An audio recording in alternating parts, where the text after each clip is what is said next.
Students power, nations power. क्षणम क्षणम कणम कणम भारत माता के समर्पणम. भारत माता की जय.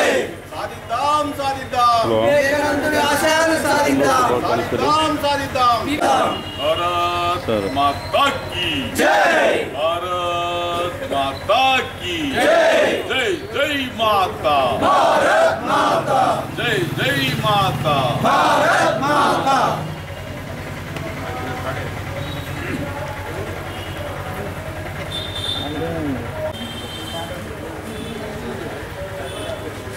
फोन फोन फोन बाबू ब्रदर तम्मुडु रावाला कष्टपडदा रा कण जोड की जय. भारत माता की जय. साधिद्दाम साधिद्दाम विवेकानंद आशयानु साधिद्दाम. विवेकानंद नंदा नंदा विवेकानंद जय.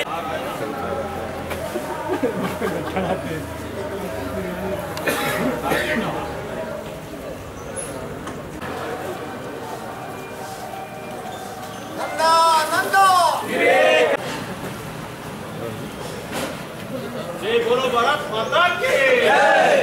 भारत माता. जय जय माता. भारत माता. भारत माता. विवेकानंद माता. एबीवीपी माता. भारत माता की जय. भारत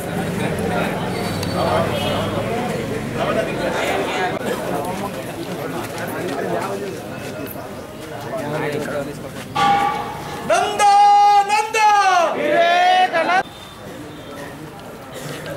की जय. युवजन दिनोत्सव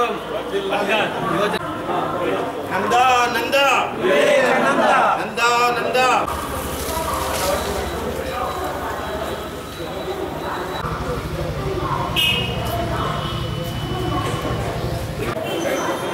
भारत माता की हाय हाय हाय गिरो गिरोमा हाय वेरे हाय तम्मुडु. भारत माता की जय. भारत माता की जय. नंदा नंदा विवेकानंद नंदा नंदा विवेकानंद.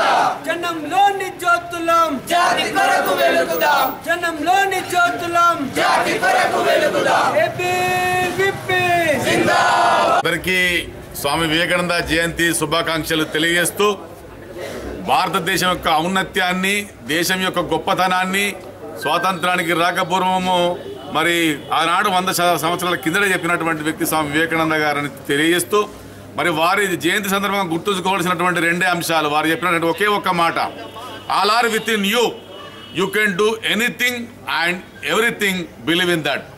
అన్నీ నీలోనే ఉన్నాయి, నువ్వు ఏమైనా చేయగలవు, కానీ దాన్ని విశ్వసించని చెప్పాడు. మనకందరికీ ఆ విషయం తెలుసు. మన బాడీలోనే అన్నీ ఉంటాయి కనుక దాన్ని ఎలా మలుచుకుంటా చెప్పినటువంటి వ్యక్తి. ఆయన ఆదర్శంగా తీసుకొని యువత ముందుకెళ్లాలని, యువత చేతిలోనే దేశ భవిష్యత్తు ఉంటుందని, యువత కనుక పెడదారి పడితే దేశం పెడదారి పడుతుందని, ఈ దేశాన్ని రక్షించాలన్నా, దేశాన్ని ముందుకు తీసుకువెళ్లాలన్నా ఏదైతే భారతదేశ యువత ఉందో వాళ్ళు వివిధ రంగాల్లోకి వెళ్ళి ఈ దేశాన్ని కాపాడుకోవడానికి అన్నోత్తని చెప్పినటువంటి వ్యక్తి స్వామి వివేకానంద అని చెప్పేసి వారి బోధనలు, వారి యొక్క ఆశయాలు రాబోయే 1000 సంవత్సరాలు కూడా ఆచరణ యోగ్యమైనటువంటి మరి మాట చెప్పినటువంటి వ్యక్తి స్వామి వివేకానంద గారిని తెలియపరుస్తూ మరోసారి అందరికీ స్వామి వివేకానంద జయంతి శుభాకాంక్షలు తెలియజేస్తూ ముగిస్తున్నాను. జై హింద్, జై భారత్, భారత్ మాతాకి జై. 1893వ సంవత్సరం సెప్టెంబర్ 11వ తేదీ స్వామి వివేకానంద ఓ అమెరికా సోదరి మనులారా అని సంబోధించగానే ఒక 5 నిమిషాల సేపు కరతాళ ధ్వనులు, జయ జయ ధ్వానాలు, వాళ్ళ లోపల ఒక రకమైనటువంటి ఒక విద్యుత్ తరంగం, అరే మమ్మల్ని ఎక్కడో బంధుత్వంతో కలిపారు అని చెప్పి వాళ్ళ లోపల ఒక విద్యుత్ షాక్ ప్రవహించింది. అక్కడ ఉన్నటువంటి 5000 మంది మతాచార్యులు, ధర్మాచార్యులు ఏదైతే చికాగో మహానగరంలో గుమికూడారో వాళ్ళందరికీ ఒక రకమైనటువంటి జలదిరి. దాంతో వాళ్ళందరూ ఒక 5 నిమిషాల సేపు కరతాళ ధ్వనులు చేశారు. కేవలం సోదరి మనులారనేటువంటి ఒక సాధారణ సంబోధన ద్వారా విశ్వజనీనమైనటువంటిది, విశాలమైనటువంటి ఏదైతే ప్రపంచం లోపల హిందూ ధర్మం ఉందో ఆ ధర్మానికి ప్రతినిధిగా నేను ఈ సభలో ప్రసంగిస్తున్నాను అని అన్నాడు. The Hindu monk of India Swami Vivekananda. ఆకాశం పతితంతోయం నదీ సాగర గచ్చతి, సర్వదేవో నమస్కార కేశవం పద గచ్చతి. ఆకాశం నుండి పడుతున్నటువంటి ప్రతి చినుకు మరి ఏరులై నదులై తర్వాత చివరికి సముద్రాన్ని చేరుకున్నట్టుగా ఏ దేవుణ్ణి నువ్వు నమ్ముకొని పూజించినా చివరికి ఆ పరమేశ్వరునే చేరుతావని నువ్వు విశ్వసించేటువంటి ప్రపంచంలో ఏకైక ధర్మము హిందూ ధర్మము. ఆ ధర్మానికి ప్రతినిధిగా నేను ఈ సభలో ప్రసంగిస్తున్నాను. అతిథి దేవోభవ, మరి అందరినీ హక్కును చేర్చుకుని ఆశ్రయించేటువంటి దేశం మనము భారతదేశం.